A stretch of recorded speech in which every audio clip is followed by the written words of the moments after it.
Well, hey there, folks. John Duffin here with Duffin Media. Thanks for staring at my photo for the last 30 seconds. Welcome back.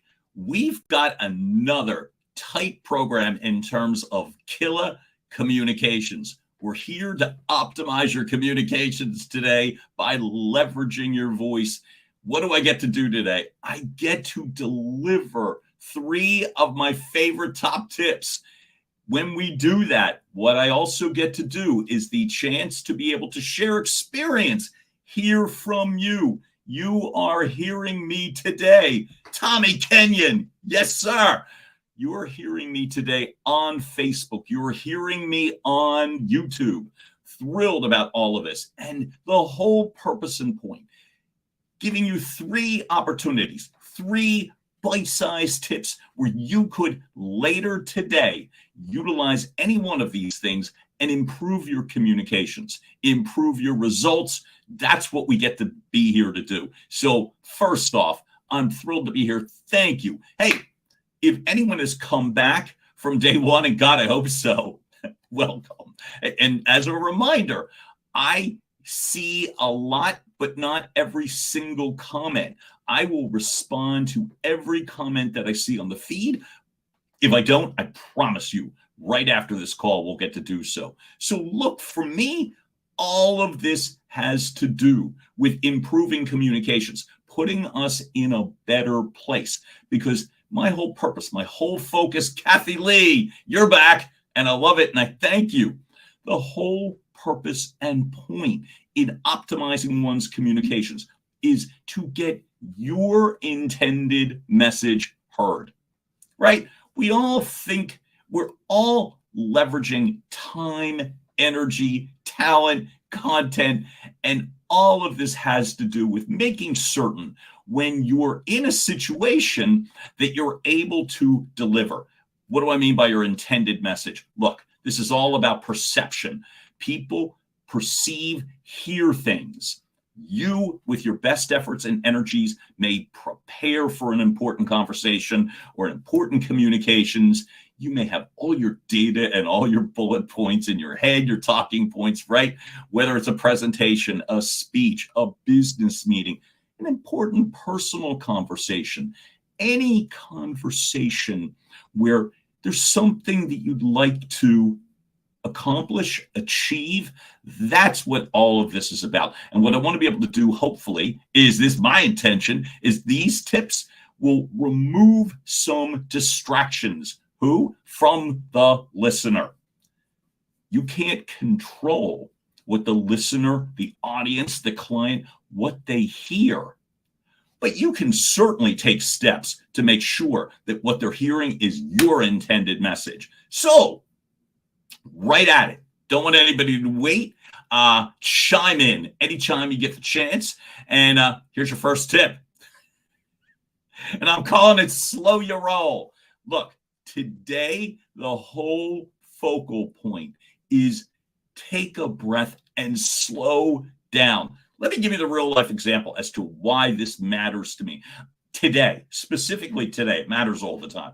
But I'm going to give you 2 quick examples, personal, that have impacted me, that reminds me that frenetic, fast energy, all that energy that people tell me about, sometimes is not the best move. Here's one example. So this morning, I'm having difficulty with a social media platform. For some reason, I'm having difficulty logging in, and that literally has started to freak me out. Here's the deal. The fact of the matter is that situational stuff is happening all the time, right? If you're a parent, if you're a child, if you're a colleague, we're checking our phones every 15 seconds. Oh, that's being kind. I'm going to say every 3 seconds, we're checking our phone, our email, something, right? Well, the fact of the matter is, that's great. But what do you think that does for your energy level? That sort of constant on 24/7. Okay. I love that, Tommy. Yeah, talking slow being a drawback. No, it isn't. I'll give you a very personal example. So I get keyed up. I'm told I have a lot of energy and I love your energy. And I don't mean this to sound fawning on my part. I really don't. But the fact is, not everybody loves that. And again, with conversations that matter, you want to be heard. You want your intended message understood. So we're going to slow our roll today a little bit. I was going to grab my cup of coffee, but you know what? I think I'm going to let that go. Because here's the thing. The tips all have to do with pace, your pace. And that's what we're at as well, too. Slowing your roll. Why does it matter? The fact is, in business, Toastmasters, as Tommy Kenyon just brought up, a Toastmasters speech, a client presentation, people need to understand. If you're speaking, like I can speak really quickly and carry a lot of energy. So anyone that's listening live, watching live, how could you interpret a very fast pace when I'm talking right now? And I want to make sure that you know that you're getting everything that's going on in regards to the presentation, because I really want to get this done. And I want to make sure that I don't forget. How could that be interpreted? Drop it in the comments, or I'll just help you. I've heard words like frenetic. I've heard watched people almost roll their eyes when they talked about all that energy. Okay. Not everyone wants to be talked at. If you in a rush, absolutely. And then the rub is, in a rush to do what? So keep this stuff in mind. If you're racing to a conclusion, most people, the data backs it up, are not assuming you're going to take me to a great place. You might take yourself there. You might want to get out of a meeting. You might want to hurriedly try to close the deal or get rid of those nerves. I'm telling you, take a breath. Literally take a breath. I'm going to show you right now a technique that has worked magic for me. All right? Your next tip. I'm calling it bring a Navy SEAL to work. All right. So no one has ever interpreted me as a Navy SEAL or ready to be a Navy SEAL. However, I work with a therapist. He also happens to be a sports psychologist. And the fact of the matter is, I have used this specific technique in regards to my own personal mindset. Let me show you two tips wrapped up in one cool package as to how you can control a situation. But first, let me give you a situation, right? For example, I spoke, this was a year ago. We were just talking about it. I was with my colleagues, Josh Buchter, Beth Williams, real producers in Wolf of Broad Street in Philadelphia, PA. I love them to death. And if they're anywhere near this stream, know that I love you and I'm grateful for you. My first public speaking opportunity took place in Philadelphia about a year ago. And I can remember, prepared like crazy, all sorts of communication back and forth, no surprises, ready to go. It was about, 30 minutes before the actual presentation. And I start to get really keyed up, really jacked. Raise your hand. No, don't raise your hand. I won't see it. Leave out the raise your hand. You can do that. Drop a note in the comments if you've ever felt really excited / nervous to speak. I'll share this with you. I get keyed up and nervous almost every single time I speak. Craig Mills, way to go, brother. Thank you for your candor. Me too. Me too. Look, here's the thing. I've been presenting, I'm grateful to say, for over 25 years. Broadcast ad sales, sales management, have presented a billion times. Mostly every time I've gotten keyed up. So Here's what I've come to learn. Two things. Number one, you've heard everyone say it's normal. It's normal. It is. But what's not normal and helpful is staying in that situation, because you're not helping yourself. You're not getting your intended message heard or understood. And the distractions from the people listening to you are thinking, he must be nervous or uncomfortable. When Tommy, you said in a rush, it's like, where the hell's he going? That he's got to get done so fast. So the Navy SEAL part, here's the tip. It's a breathing technique. You don't need me to teach you how to meditate. If and when you have the time, which should be every single day, meditate. I'm going to give you a crash course that really worked for me. You got 16 seconds? Well, here you go. And that's the amount of time you need. The Navy SEALs breathing technique, the box breathing technique. Again, it's 16 seconds. Joey Plishka, good to see you, man. All right, so 16 seconds, right? Breathe in. Hold for 4. Exhale for 4.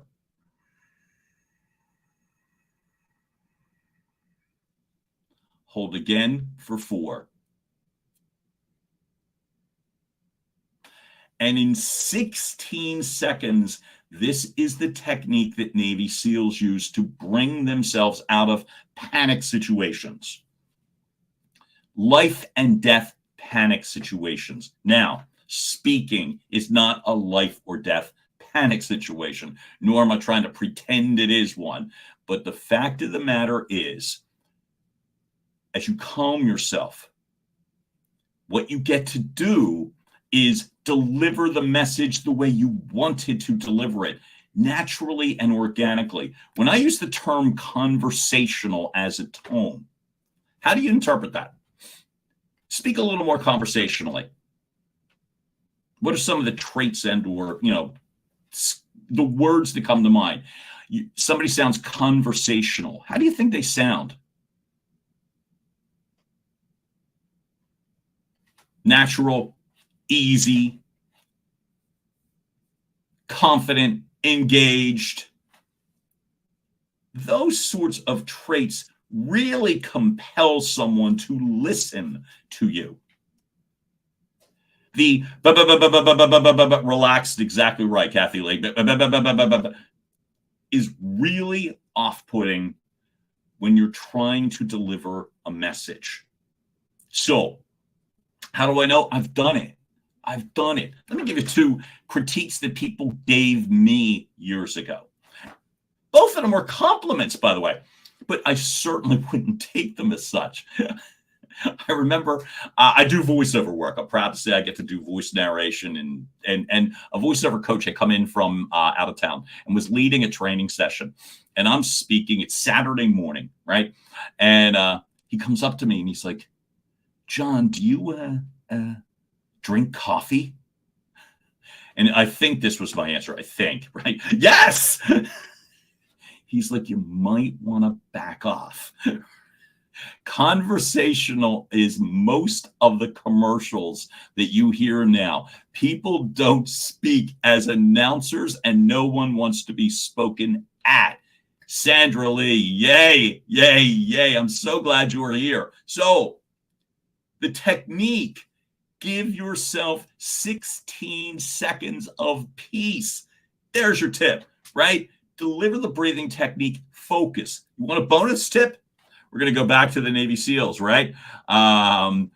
Bringing Navy SEALs to work. Well, you can. Here's what you can do.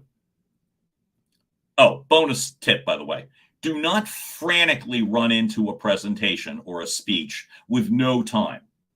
Don't come barreling into a room because you're bringing all your life problems with you. My LinkedIn isn't working properly. My LinkedIn isn't working. Oh my God, I've got to get all this done. Oh, I've got that event at 5 o'clock. People hear and, more importantly, feel all of that. So the tip, the breathing technique, but here's your bonus. We're calling it a body of evidence. You have one. I have one. Every single person has a body of evidence. What is that? Let me give you an example. For me, everybody has something cool they've done in their life, something that they feel good about. Now, by the way, this is also from author, my therapist, and sports psychologist, Joseph Dowling, who wrote the book called Zonefulness. The body of evidence technique is this. You got something cool that you've done? Don't worry about how cool it is or is it good enough? It is. Lean into that thought during those 16 seconds. What are you doing? In essence, you're sealing the deal. I'll give you a personal example, and you don't have to be impressed by it. Most people aren't, but I like it, right? So I have run marathons. I've run about a half dozen. And I can remember the first marathon where I crossed the finish line. And then I can remember the next one, and this is the one where I was in Berlin, Germany. Yeah, Berlin, Germany. This one shows up and is going to run a marathon. And of course, I'm all keyed up and out of my mind and all that. And then come to a place where I realize I'm going to finish. And the music is playing at the finish line, and I'm crossing. I'm going to cross it. My time was terrible, but who cares? I ran a marathon in Germany, and I can picture the song that was playing, Pink song that was playing. She was just in town last night. I can hear the music still. I can feel the energy. I was in tears when I was crossing that finish line. Couldn't believe I did it.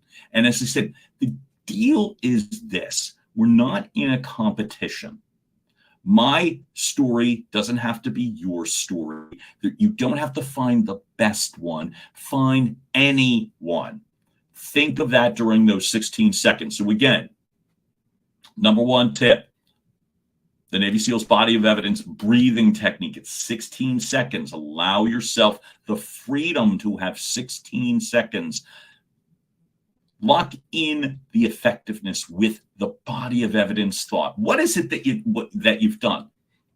Now, you've done these two things. What would you think that does, not just for your demeanor, but your actual speaking voice? How do you think that would impact the next words that you're going to say?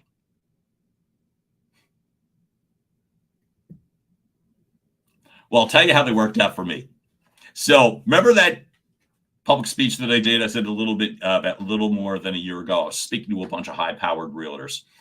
The speech went great. I lost all the nerves. I was able to speak clearly. More thoughtful is right, Kathy Lee. You are. It's the focus. We talked about focus in an earlier training session where we were literally talking about focus on the person. Don't speak at people. Talk to them.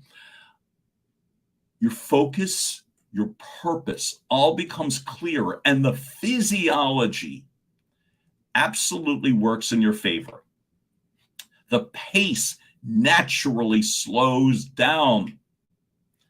So when you are speaking, and you're speaking more slowly and calmly, how do you think people respond in kind? And Tommy Kenyon, if you're still on, don't tell me that everyone ran away from you because you speak slowly. I know Tommy Kenyon now, and I am a massive fan. And to me, that's the beauty. Natural personality comes through. Because people, especially if they don't know you well, if they know you well, sometimes they're going to give you the benefit of the doubt. But these tips allow people the chance to get to hear, oh, Chris is here. Yes, yes, yes. I love it. So we've got, I'm counting 3 so far that were part of my Summit of Greatness crew in Columbus, Ohio last weekend. Honest to God, I'm thrilled to be that as well, too. How about you? It is great. Chris, Craig, Tommy so far. And yeah, Tommy Kenyon helps you to focus on bringing the value to the audience. My God, Chris, you're here. That's the main thing. Tommy, it's like you read my mind, because that is tip number 3. That's exactly right, man. As you speak like a boss, which is really the intention here. You don't have to be a boss to speak like a boss, right? But the fact of the matter is that sense of purpose, that sense of confidence, people feel that. You do sound like a boss. And the fact is, when people are speaking with command, are you inclined to listen to them? For you, if you're sitting in the room, don't worry about yourself. If you're sitting in a room and you hear someone speaking calmly and confidently, what are you hearing? Sandra, I'm loving all of this, and I'm glad you're getting value from that. That makes me happy. The speaking, oh, the power of the pause is right. See, I'll share from my own personal experience. When I'm speaking frenetically, yeah, if you know me well and we're somewhere fun, I'll give an example, like some of the networking stuff and the fun stuff that we did at that Summit of Greatness last weekend. Yeah, I was getting keyed up and great, right? But you want to be careful, because not everybody understands where you're coming from. And worse, they often don't care, because they're bringing all kind of baggage too. So if they're all bringing baggage, and then they've got to worry about your frenetic pace, I guarantee you're not getting the benefit of the doubt. Unless you're with friends, of course. Unless you're with friends. And by the way, that pause being your speaking superpower, that's exactly right, Tommy. And Kathy Lee, definitely leaders exude this. I don't know any real powerful leaders that speak at a pace, because we've got right. Enthusiasm is one thing. Now, for me, I'm lucky because I happen to have a lot of energy. So when I dial back, let me give you another example, right, of the situation. One of my very favorite people in the world, she is family to me. Not to mention, she is a serious pro in the world of advertising, public relations, and events. And it's my friend Karen Crane from Crane Communications. A long time ago, I gave a pitch presentation in her old office building years ago. And I remember it was an early meeting. I think it was like an 8 a.m. meeting, right? So we didn't have time to jack myself with a pot of coffee. Here's what she said to me after. She goes, "Oh my God, I thought you were great. I think you present better when you're tired." So when I first heard that, I'm like, okay, but I get it. And she's a pro. And the message was abundantly clear. You don't have to worry. People are not going to think like I would think, you're stupid. No one's thinking that. No one's going to think you don't know the answer because you're speaking slowly and if I only. No one's talking about that. You're speaking with confidence. These pauses that my cool colleagues are talking about today, ingenious. When we go back to slowing your roll, right? Which to me is so terribly important. All of this is reading the room. Like when I delivered that speech for Philadelphia's Real Producers at the awards gala, that was a 10-minute solid speech. The fact of the matter is that I found people to speak to. My pace naturally slowed. And don't worry that you're going to go too slow. You won't. But you can go too fast. So times that I've gone fast, and you may understand or relate.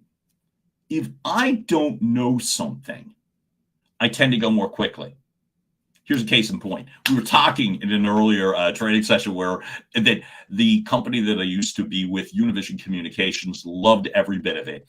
Used to have a lot of what a colleague called nutrient-dense presentations. Love the terminology. It also was a lot. It was a ton of technical research. I didn't always know the technical research, and it intimidated me. So what I would do would be literally start rattling off the data. Why? To get to the end of it. You know what was my biggest fear? That somebody would have a question. So I'd be like, okay, and the data clearly shows that and then you see somebody raise their hand, and then I'd want to die. I'd want to die. Like, oh my God, they have a question. And then I'm like, I'm not going to know the answer. And could you go back 2 slides to the part? That was awful to me. So how do you solve that? Number one, know the data. Don't bring stuff in that you don't know inherently. Don't do that. If you don't know it clearly, don't it. 2, we talked in an earlier training about the power of I don't know. There's no problem with saying I'm unclear when a question comes. I'm a little unclear. You know, I'm not 100% clear. I saw this. Most people will not look at you as less than or incapable. They will if you try to slam home points with speed and going off course. People see that as nerves. People see it as a lack of confidence. People don't like to be spoken at. I keep coming back to that. Talk to people, don't talk at them. So that racing to get through, slow it up. If it's a confidence thing, if it's a nerve thing, solve it with the breathing prior, the body of evidence. And the last that I would say today that has worked magically for me, present less. Here's the adage: less is more. In presentations, in communications. I'll give another personal example where it was like the earlier content videos that I would do to promote my business. This is a few years ago, right? And I would start doing videos, and I would do a couple of things. And number one was feel as if I had to answer every assumed question that was going to come. So I would go rambling on for an indefinite period of time on a video. And I guess I was assuming someone will watch it, and they didn't. Or they watched it for a second and realized it was just too much stuff. The pacing handles confidence, clarity, communication, slowing the pace by presenting less data and going in further and slower allows for conversation. There are very few instances in communications where you're giving a speech where no one responds but you. It rarely happens, and you almost don't want it to happen. Even if you're speaking to an audience, you want a reaction, a laugh, a nod, something, right? You don't want to just power home. So the tips for today, because to me, you've got a lot here in terms of, Billy, I didn't realize you were here. Billy Sniper, I'm so glad that you're on the call. Thank you for this too. The fact of the matter is that, again, 3 tips for today, right? All under the guise of slow the pace, slow your roll. Less is more. When you speak, and I'm going to drop a bonus tip in a moment. I just realized there's one more thing I wanted to add. And I was about to start cramming more in that moment. It's a really common trait. You know what I did in regards to the videos? My videographer that I've worked with, and I love him to death, Ian A. Harrington, who is such a rock star. His thought, one video. One thought, one video. You got more than one thought? Well, that's more than one video. Why? Because you'll naturally speak in a more calm, confident manner. Really try, when you're having a communication, that you're not trying to fill every second of your time limit with air, right? I love all the pause comments here. And I'll refer to a very old movie, Pulp Fiction. Uma Thurman telling John Travolta that she would know that she was in a good relationship because of the ability to have what she called a comfortable silence. Now, don't freak people out. Sit there and stare at them silently, but you do not have to race through everything. People are not interpreting that as knowledge. They might, but most often they don't want to be deluged. People like to participate. People like to be spoken with, right? So why it's so important in business and any important conversation. Slow your roll. Be aware of the pace. Put yourself in a position to win. Try the Navy SEAL breathing technique. It's 16 seconds. You got it, right? Remember, 4, 4, 4. I ran out of fingers. 4. It's 16 seconds. The body of evidence. Think of something cool that you've done, right? Think of something cool that you've done. And lastly, here's the bonus tip. Come from contribution. Come from a place of service. Really try hard. Is Ed Fordyce on the call today? I love it, and I'm terribly grateful for that. I love every bit of it. Thank you, Ed, for chiming in. I love it. When you're coming from a place of contribution, of service, of trying to help someone, your physiology actually changes. If you're trying to sell someone, close someone, got to get this done, I'm going to get them, blah, blah, blah.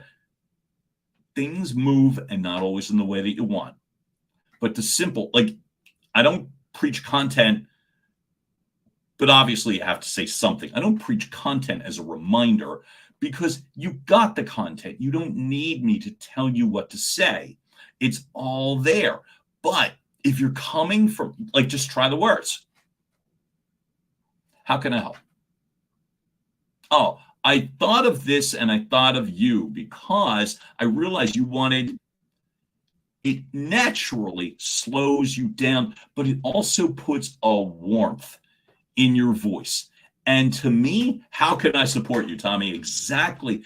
You say that differently, and it's the tone and the pace of your voice that people and people will believe it, right? But if you're racing to, okay, I can help you. If you want me to do that, or I'll do this.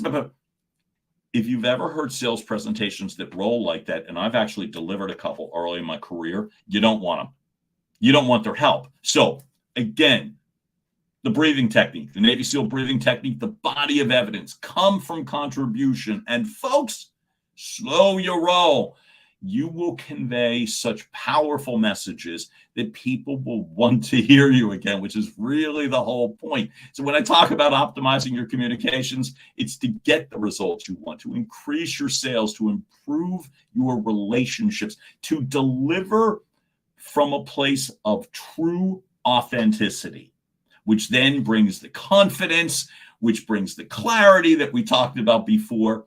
And folks, that's what I have for today. My commitment to you was to go approximately 30 minutes. I'm actually a few minutes over. So anyone that's here that's got Toastmasters experience, I'm late. So folks, if anyone has any questions, I will stay on the line for a moment. And if not, know that I'm coming back tomorrow with more. I hope you guys have a wonderful, wonderful afternoon. I thank you all. You all rock. Have a great day. Be well. Bye. And I'll stay right here for a moment. Okay? Bye.